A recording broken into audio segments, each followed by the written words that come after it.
The night at Blackwater Lake had started like any other summer getaway.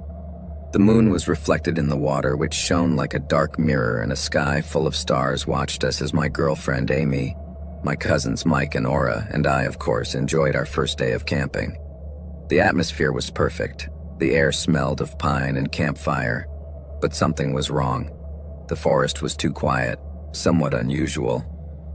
To be honest, there was a heavy feeling in the air, a strange uneasiness, but nobody mentioned it. As we laughed at Mike and Aura's bets, I realized that my flashlight was not in my camping bag, but I was sure I had packed it. That made me a little nervous as we were in the middle of the dark forest and I knew I might need it. However, I found it a while later lying a few meters from the tent, but the lens was broken. That was quite strange, but I tried not to think too much about it and assumed that I had dropped it. Then, in a strange moment of silence, Mike noticed that not even the birds were to be heard. "Don't you think it's strange?" he muttered, looking nervously around. I laughed, trying to take the seriousness out of the matter, although the uneasiness was starting to become more and more palpable. But we all tried to relax and enjoy the moment. As night fell, we finally got into the tent to sleep. We squeezed into that small space and started joking about looking like a can of sausages. We tried to laugh and break the tension a little, but it was a bad joke. At some point we fell asleep, but I woke up to the sound of something crunching just outside the tent. At first, I didn't pay attention, thinking it was just an animal, until the sound of footsteps arrived. Those definitely weren't animal footsteps. They were heavy and slow, and they were right outside our tent. That's when my calmness vanished. "What is that?" whispered Aura, trembling, as the footsteps drew nearer and nearer. It was at that moment that a deafening noise broke the silence, as if something were scraping against metal and wood. I froze, unable to move, while my mind raced at 1,000 miles an hour. What the hell was going on? We were all scared now, but before we could do anything, the tent shook and a dark shadow lunged at us. Fear gripped my body. I don't know who screamed first, but the sound intertwined with the screech of a knife cutting through the nylon. Mike was the first to fall. Confusion and horror filled the tent as we watched the blade of a large knife sink into his side, and blood flowed quickly, creating a pool that spread across the floor and soaked us. "Mike!" I shouted, but it was too late. Aura was hysterical, trying to reach the exit, but suddenly, the shadow pounced on her and the knife went through her abdomen in a single movement. Her face went from confusion to absolute terror, and for a moment I was paralyzed, watching as the life drained from her eyes with each stab, unable to scream or move. The killer was attacking us from outside the tent. We could only see his arm wielding the knife as he stabbed my cousins mercilessly. Next to me, Amy's screams brought me out of my state of shock, and something ignited inside me, an impulse telling me that I had to get us out of there as soon as possible or we would be next. But before I could do anything, the killer grabbed Amy by the hair, dragged her to the side of the tent, and began stabbing her too. Everything happened so fast that I could hardly react. My body began to tremble and my heart broke into 1,000 pieces as I watched her look of horror, while that monster stabbed her mercilessly until he finally released her and her bloodied body fell at my feet. It was then that I realized that he only had one more victim to collect, and that was me. Suddenly the man took his arm out of the tent, and I looked towards the slit he had made with the knife, and that's when I came face to face with dark red eyes that looked at me in a way that made me tremble. It was the cold gaze of death. At that moment, terror flooded my body. I gritted my teeth, and in a rush of adrenaline, I managed to get out of the shop. The man tried to stop me, pulling at my shirt, but I was faster and managed to break his grip. I ran like I had never run before, my heart pounding in my throat and the image of my cousins and my girlfriend being murdered fixed in my mind. The forest seemed to come alive around me. I tripped over roots and stones, falling over and over again, but I didn't stop. The ground felt hard and icy under my bare feet, and the taste of my sweat, mixed with the blood of my friends, filled my mouth. When I finally managed to get out of the forest, I saw a car in the distance and I threw myself at it, making the driver stop suddenly. Seeing my state, The man got out of the car and asked me what was wrong while I just screamed like a madman to get me out of there immediately as an assassin was coming after me. My voice was a mess between despair and panic, but fortunately, the man let me get into his car and took me to the police station. The road to the station was a blur. My mind was confused and caught in a loop of terror and confusion. It all felt surreal, as if I were swimming in a dark dream. The next memory was of blue lights and dull voices. The police were asking question after question, but I couldn't articulate anything. I just babbled about the footsteps, the knife, the shadows. "Where are your friends?" one of them asked in a deep voice, but I couldn't answer. I couldn't stop thinking about how everything had changed in a matter of minutes. How the night that promised to be fun had turned into a horrible nightmare. How I had found myself trapped in chaos and horror in a matter of minutes. Finally, I was able to calm down a little and tell the policeman what had happened. That night, a police commission went into the forest, and there they came upon the dantesque scene I had described. Unfortunately, due to the lack of evidence and the little information I could provide about the attacker, the man was never found. And to this day, I live with the anguish of thinking that I could one day cross paths with him again without having any idea who he is. That he could be anyone around me. This was the most terrifying experience of my life and the greatest tragedy my family has faced to this day. Mike and Aura were the only children of my aunt and her husband, and although this happened more than 20 years ago, they continue to mourn their children to this day. I just hope that the monster who destroyed our lives that night will one day pay for what he did to us.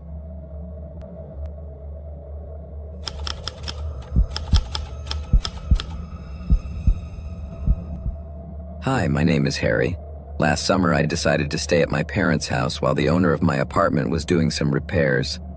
I could have stayed with my girlfriend, Marilyn, but I hadn't seen my family for a long time, and besides, my younger brother, Killian, was coming home after his first year at university.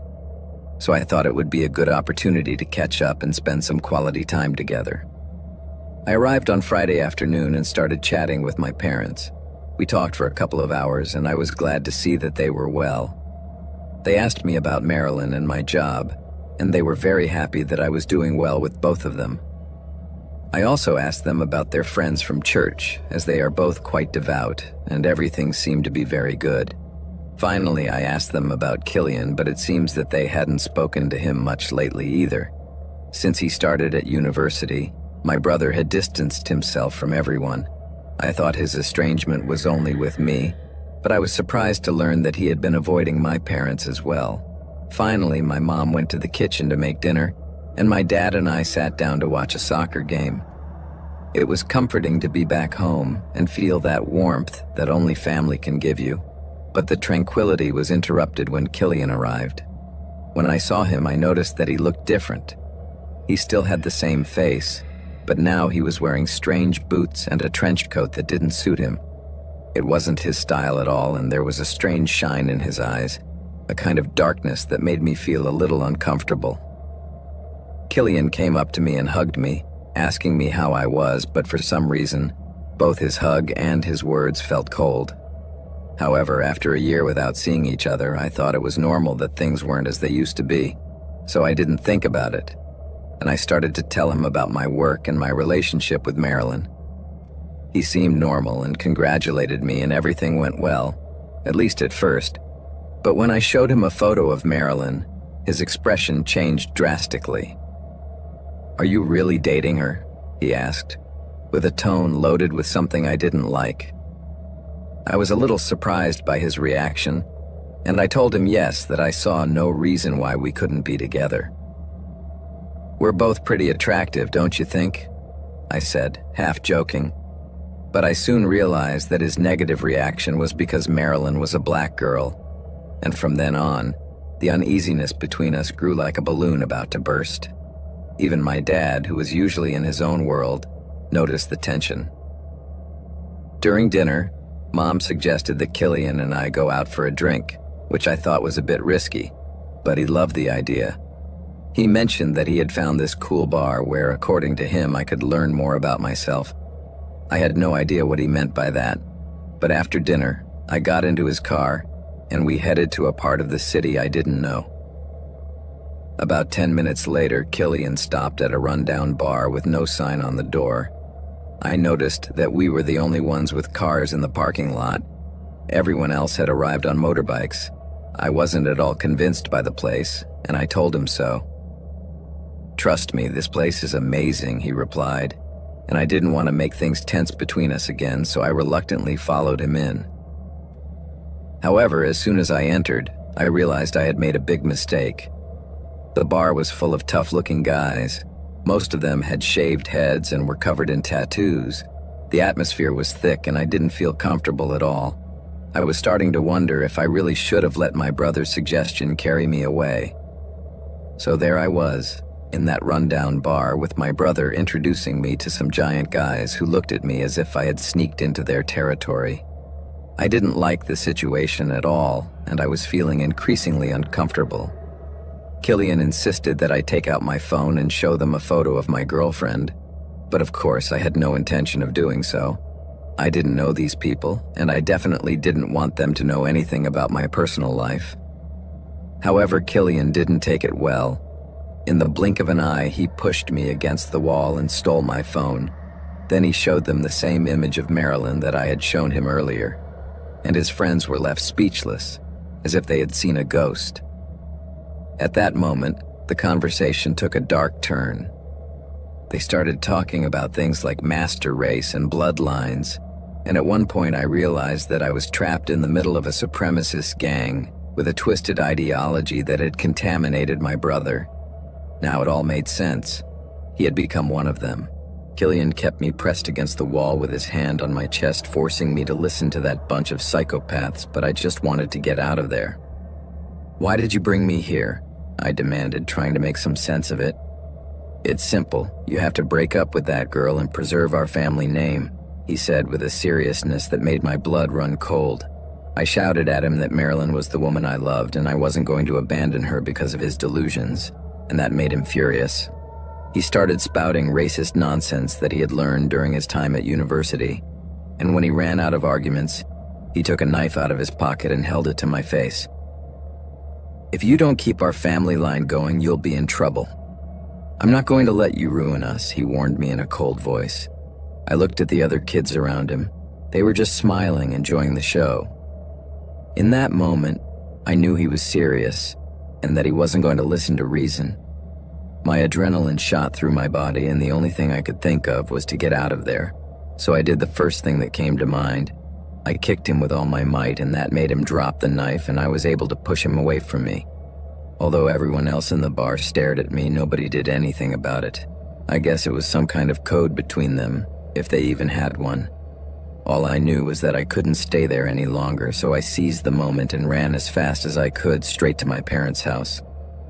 My adrenaline was so high that a walk that normally took me 30 minutes took me only 15. When I got home, I went straight to the kitchen and told my parents everything, and honestly, I sounded like a madman as the words tumbled out of my mouth.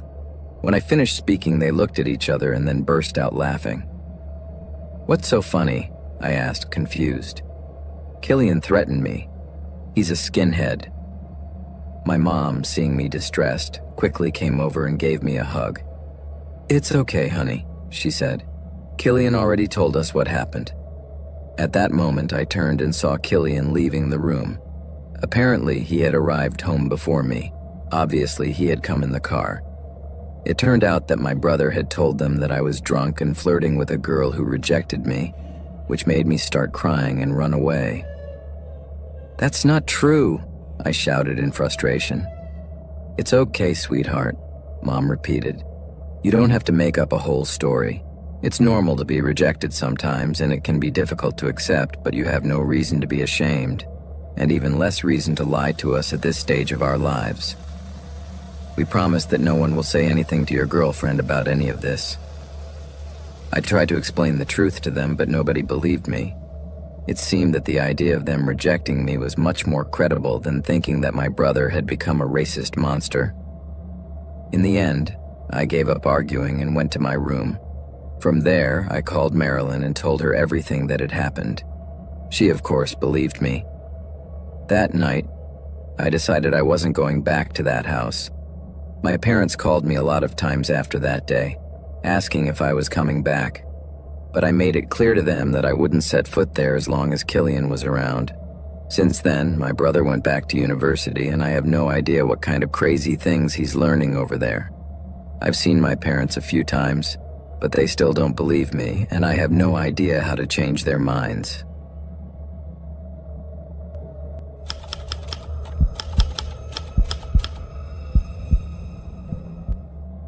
I didn't think much about it when my friend Alexandra, whom we affectionately call Alex, invited me to stay at her house that night. It was supposed to be a typical sleepover, a perfect escape from the stress of studying and my siblings. Her family was always welcoming. Her mom would prepare delicious dinners, while her dad would laugh at school anecdotes, and her sisters would tease the boys. His house was always full of warmth and laughter, but there was something strange about Alex that night. He kept looking at his phone and his fingers were trembling slightly. As we went upstairs, he suddenly blurted out, "Chaos is coming, Sean is about to arrive." His words hung in the air as if they carried a special weight. I had met his brother a couple of times, and there was always something unsettling about him. "Why?" I asked. "He wants money. My dad will say no." I didn't press him, but I remembered the rumors I had heard about Sean, that he wasn't right in the head and that he had a volatile temper, as if he was always up to something dark. Shortly after midnight, we heard a car brake at the entrance. Alex tensed up immediately. "Why is he here so late?" I asked. "Because he always wants money. It's never enough." Soon we heard the front door slam, followed by Sean's voice booming and full of anger. "I told you I need it." Then the voice of Michael, Alex's father, sounded calm but firm when he said, "Not this time, Sean." It was then that Sean shouted angrily, "I'm part of this family, I have a right." At that moment, Alex stood up, trembling. "I need to see what happens," she said. I tried to stop her, but she walked quickly down the hall. From the corner, I leaned out and saw her parents trying to block Sean's path. He was still furious, shouting at her parents, but suddenly a rifle appeared out of nowhere, and I couldn't process what happened next. A first shot echoed through the house like thunder, and Michael, Alex's father, fell to the ground with a thud and blood began to accumulate around him. At that moment, screams erupted and I could see his wife, Sandra, running desperately towards him, crying and screaming in anguish. "Please, Sean, don't do it." Her voice cracked as she said, but at that moment a second shot hit him in the chest, sending her backwards against the stairs. Sandra fell to the ground, motionless. "Mommy!" shouted Alex, who looked horrified, as did her sisters, who kept crying and begging Sean to stop. At that moment, Sean's eyes turned in our direction, his expression twisted with rage. It was terrifying. I felt adrenaline coursing through my body and I quickly retreated to a room, slipping under the bed. I heard his heavy boots climbing the stairs. "Where are you, Alex?" he shouted in a voice that made my blood run cold. Meanwhile, Alexandra's voice echoed in the hallway. "Sean, please don't do this. Put down the gun, we're your family," she pleaded. I tried to hold my breath, my pulse racing as his bloody boots passed down the hall. She was completely terrified, and although part of me wanted to go out and help Alex, fear told me not to leave where I was or I would be next. "Do you think you're better than me?" Sean growled. "I'm the one who should be in charge, but you all underestimate me. I'm just the black sheep, the good-for-nothing drug-addicted brother. That's why I don't care about you." Then Alex's scream made my skin crawl. "Girls, get away!" But his scream was cut short by the roar of another shot. My heart stopped. "No, no, no," I whispered, as my body trembled and tears began to roll down my face. I couldn't believe he'd killed Alex. As I struggled to remain silent while my emotions overflowed, Sean's heavy footsteps approached the door of Alex's room where Jenna, one of Alex's sisters, and I were hiding, she in the closet and I under the bed. I heard the door open slowly, and his heavy boots came in. leaving crimson marks all over the carpet. "Where's my little sister?" Sean shouted, and I peered out carefully. Jenna was huddled in a corner, inside the closet, illuminating her face with the light from her phone. "Help us," she whispered between sobs to someone on her phone. But before she could react, Sean opened the closet with a bang. "What the hell do you think you're doing?" he shouted when he saw that she was calling 911. Then he snatched the phone from Jenna, smashing it against her face. "Calling the police." "Hey," he sneered. "Sean, please, you don't have to do this," she pleaded, tears sliding down her cheeks. Her voice became a trembling whisper. "Please don't. Don't tell me what to do," he said angrily. And suddenly he grabbed her by the hair and dragged her out of the closet. Jenna struggled, kicked, screamed, "Please, Sean, I'm your sister, we're family." Then he paused for a moment, bowing his head and letting out a throaty laugh that gave me goosebumps. He raised his bloody boot and in a gesture of contempt placed it on Jenna's face, forcing her back. She choked, and the terror in her eyes was palpable. "Shut up," he roared, and his terrifying voice echoed off the walls. Then he pressed his boot down hard, crushing Jenna's head against the floor as her screams were drowned out. I stood there, clenching my fists, tears welling up in my eyes, but unable to do anything.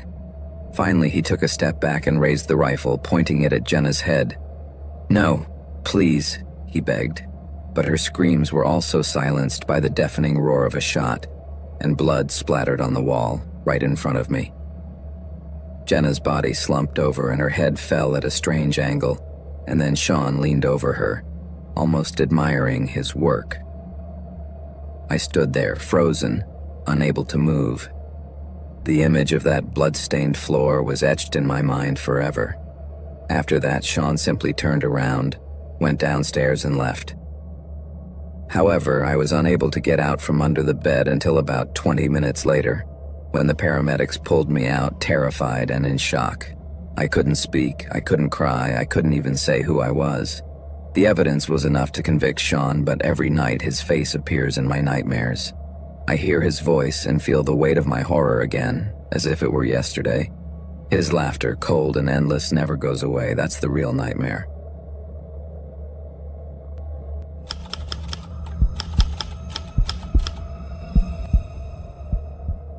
Unity Grove was just what I needed. My life was an endless nightmare. I felt trapped and dying, so when I heard about this community that promised peace and a new purpose, I didn't think twice.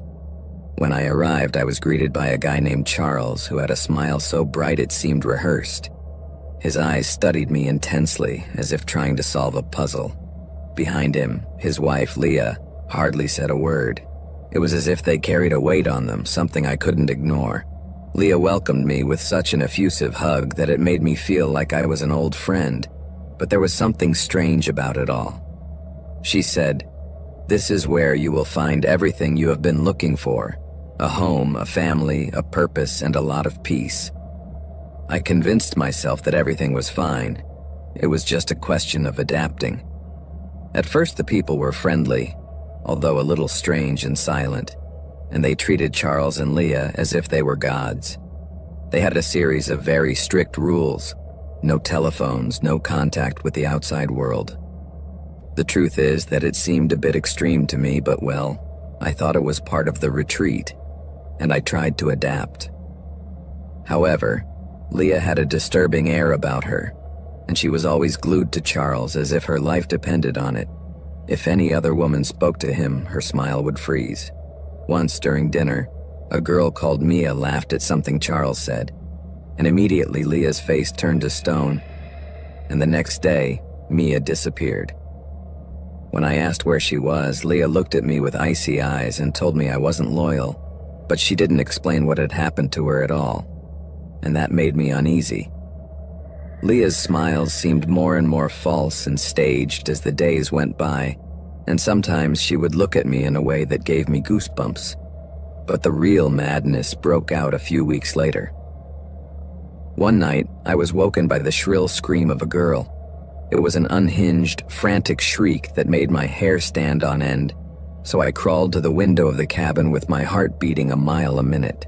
It was then that I saw Leah holding her little girl, Ava, by the arms. The little girl was crying, waving her hands desperately as Leah violently pulled her down.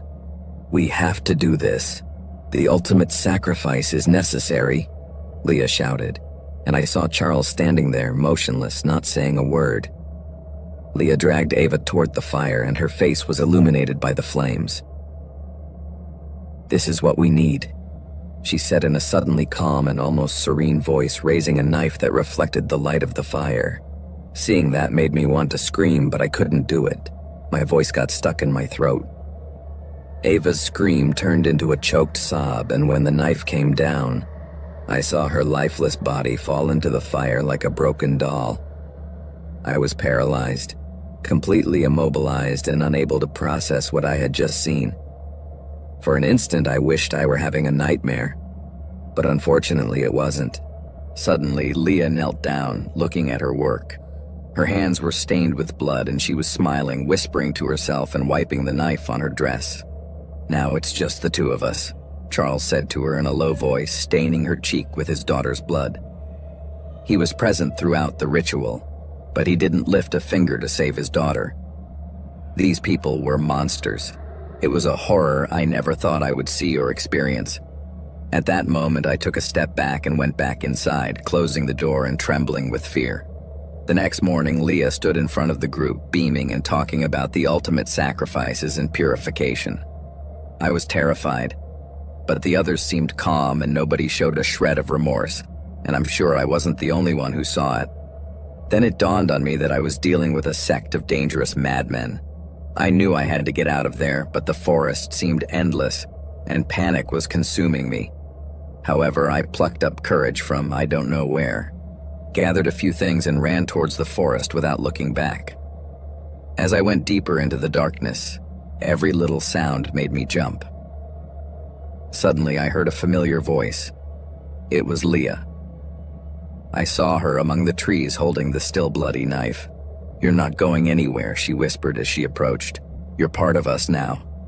At that moment, I ran as fast as my feet would carry me. The branches tore into my skin while my lungs screamed for air. As I ran, I heard Leah's screams and the sound of her footsteps getting closer. But when I thought I couldn't go on any longer, I collapsed right in front of a car.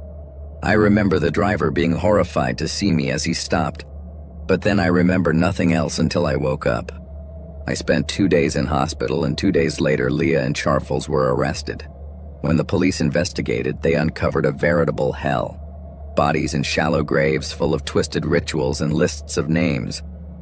Mia's name was on one of those lists. Even though they are now in prison, I have this strange feeling that they are not finished with me. Some nights in the absolute calm, I could swear I hear that voice saying, "You're not going anywhere."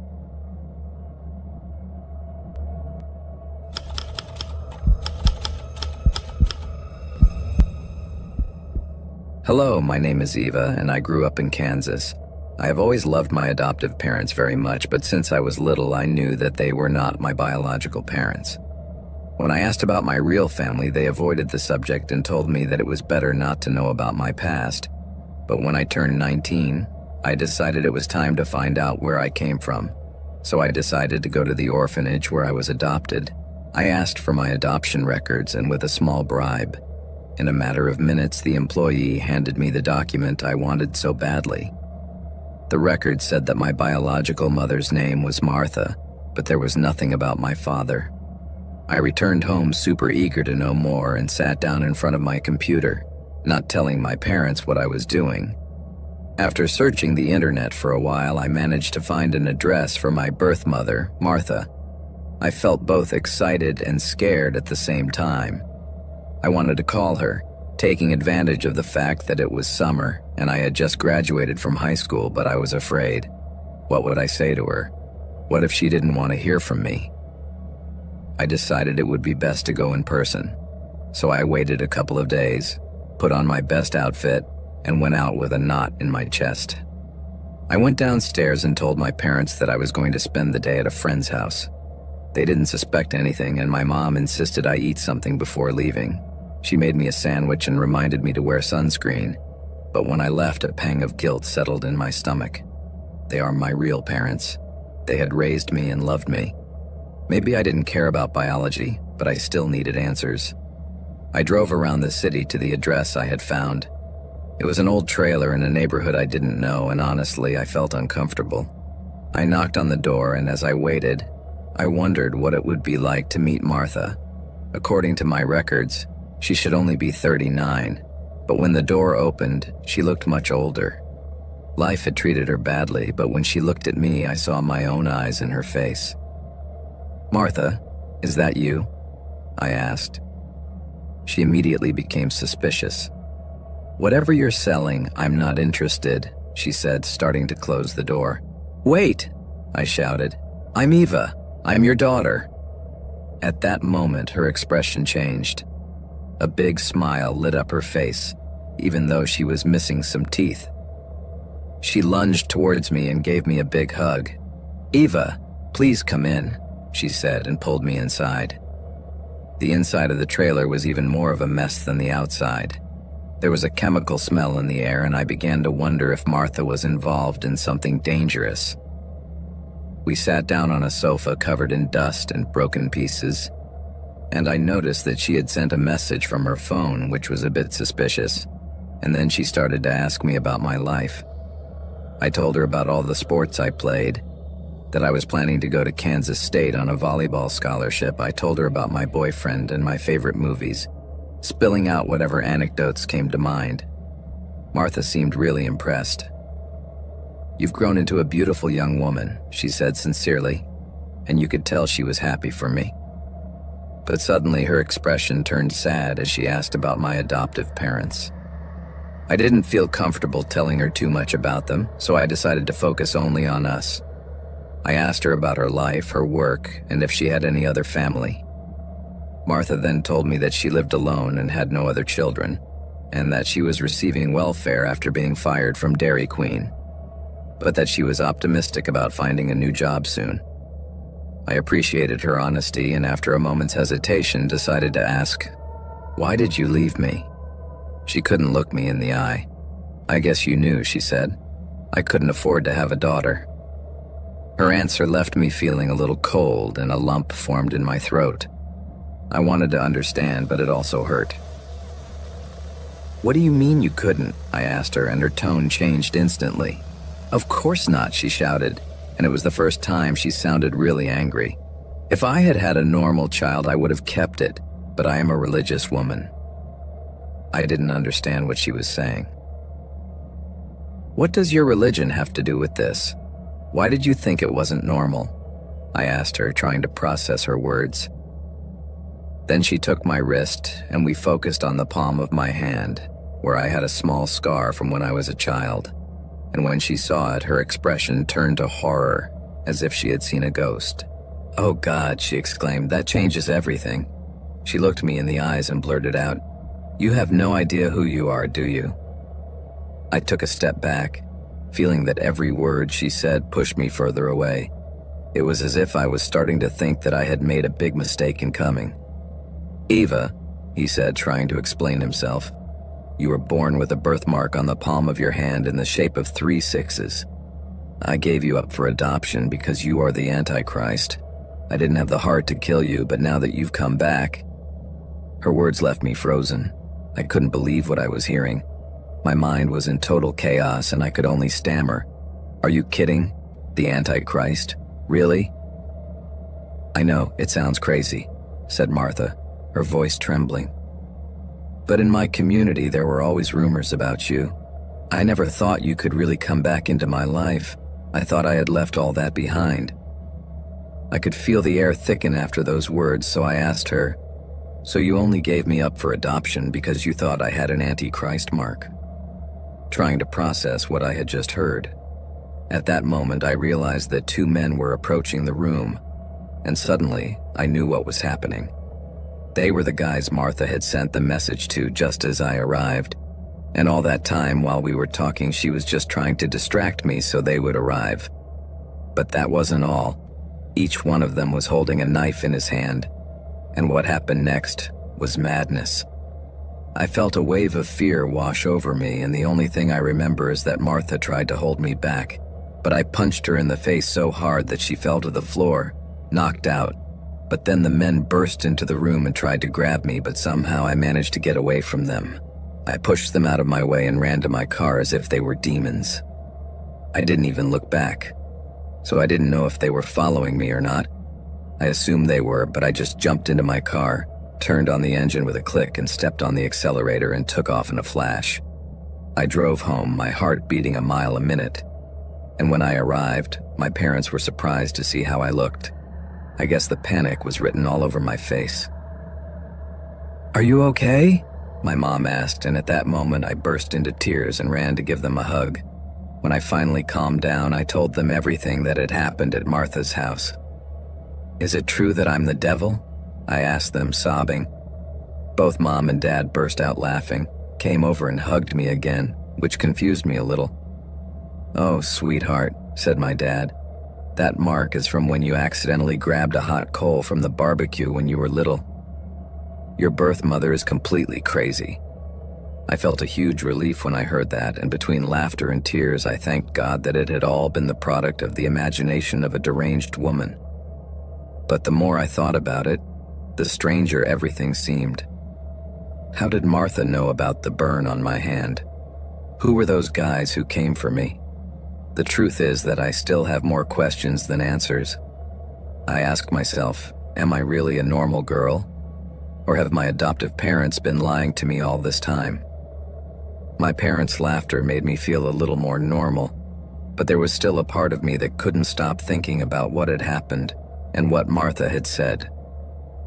Maybe I needed to talk to a therapist or someone who could help me process all this. But for now, at least, I had my parents by my side.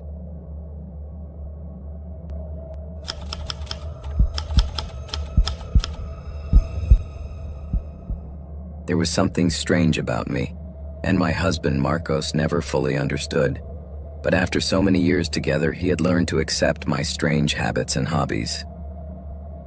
That was the reason our relationship had lasted, apart from his enormous capacity for understanding. One of the things I loved that he never understood was that I liked to go shopping. It wasn't about buying weird clothes or luxury goods. Sometimes I just wanted to wander around the supermarket and fill a trolley with things, even the most everyday things.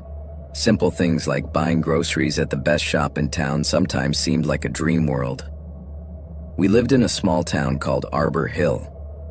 It was the kind of place that people often forgot existed, a town so quiet that it could be unsettling.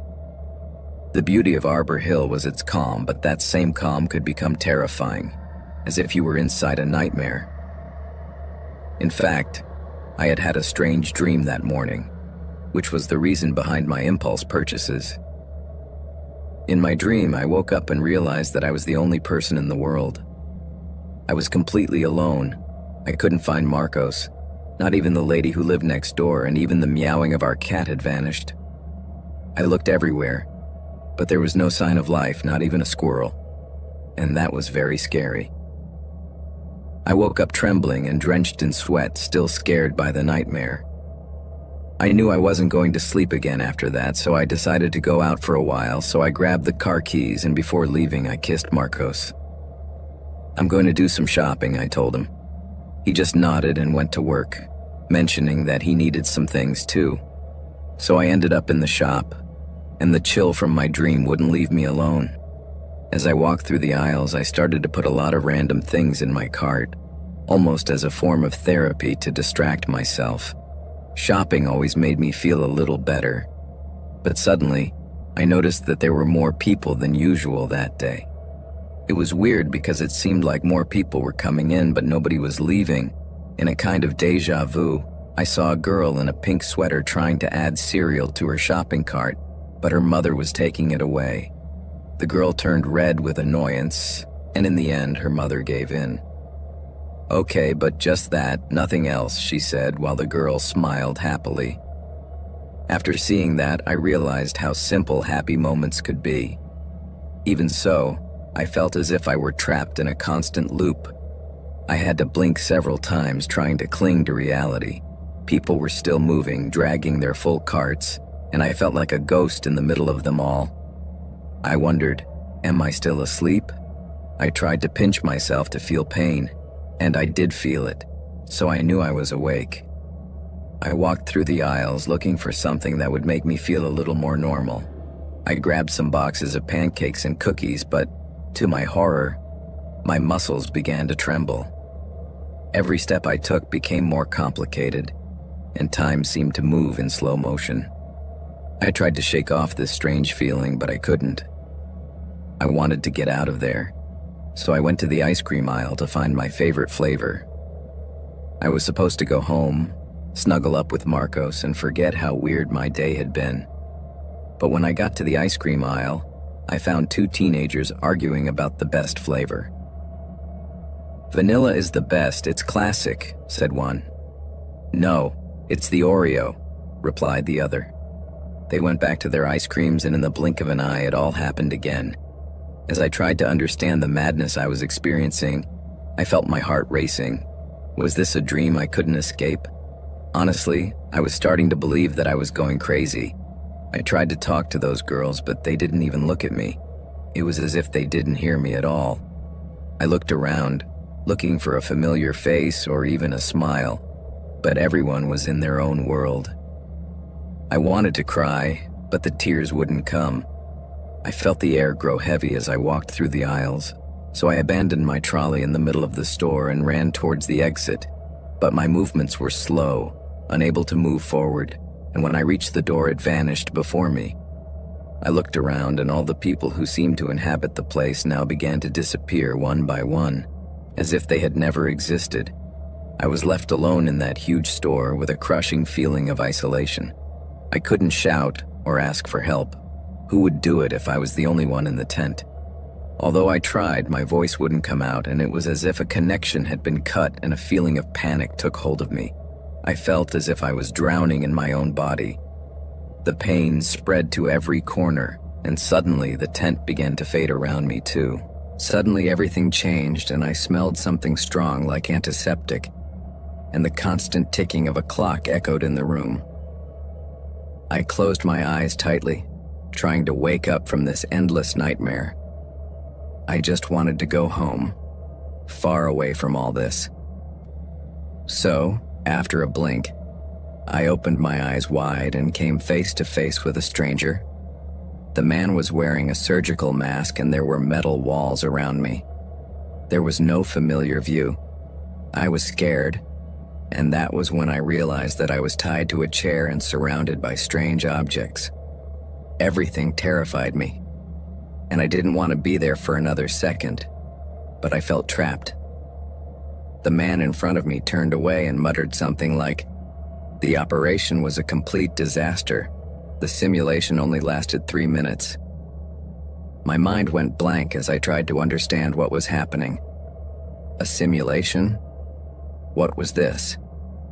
I felt powerless as one of them handed his colleague a syringe containing a liquid that looked very threatening. "I'm going to inject her with a stronger serum. I hope this will keep her sleeping," said the man, while I felt my blood run cold. The word loop echoed in my head like a terrifying sound. I tried to shake myself, struggling against the straps that held me down, but my arms and legs were like rubber, unable to move. I saw the syringe slowly approaching me, and the world turned into a whirlwind of white. The next thing I felt was a breath of fresh air. I opened my eyes and found myself back in the tent. A wave of happiness immediately washed over me. I walked down the aisles with a smile on my face, looking for the groceries we needed for home. Everything seemed normal, and the people around me went about their business as if nothing had happened. Despite the joy that came over me, there was a strange feeling that something was not right. I couldn't shake that uneasiness. It was as if, deep down, I knew I was trapped in a cycle from which I could not escape. Why did I feel like I was part of something bigger, something darker? As I continued shopping, the clock seemed to follow its own compass, marking a time that could not be mine.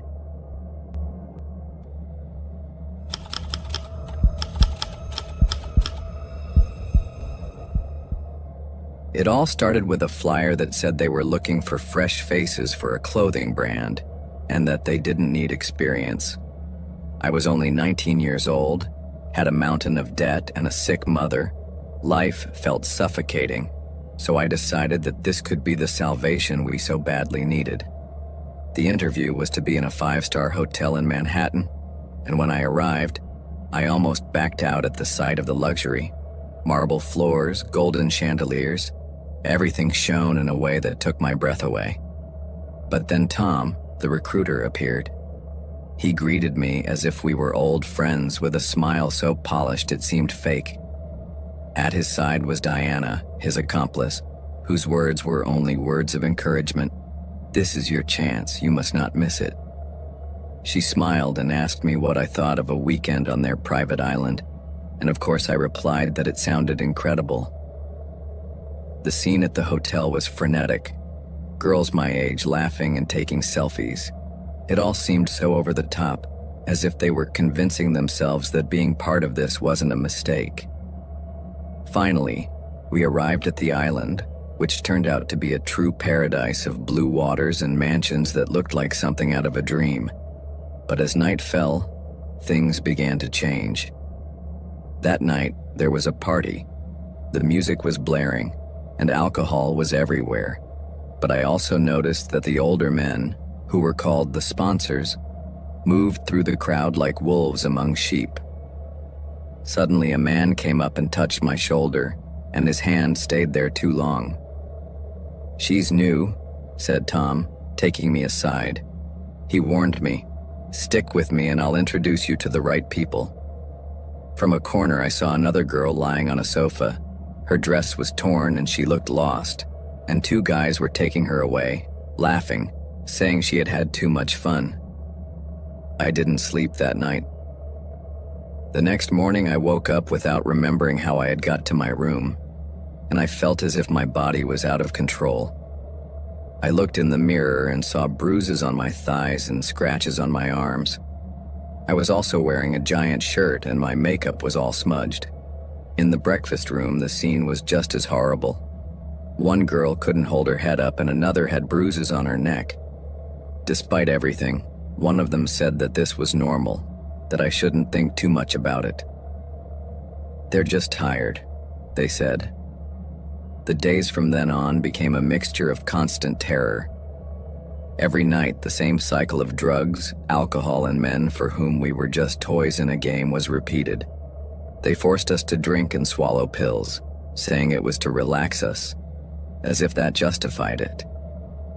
One day I saw a girl being dragged down the corridor, her dress completely torn. She could barely stand up and was calling out for help in a low voice, her face full of despair. But the door slammed shut, silencing her screams. It was impossible to eat. My stomach was in turmoil, and every shadow made me tremble. At night, screams filtered through the corridors and the sound of heavy footsteps echoed along the floor. I covered my ears, praying that I wouldn't be next. It was then that Tom appeared in my room, sat on the edge of my bed, and said to me in his soft voice, which almost seemed friendly, "You must stop resisting," he said, running a finger through my hair. "You know how many girls would kill for this opportunity. Just relax. Take care of yourself, or you'll regret it." Tom's hand lingered too long on my cheek and I felt like throwing up. The situation was already unbearable, so I decided I had to leave before dawn.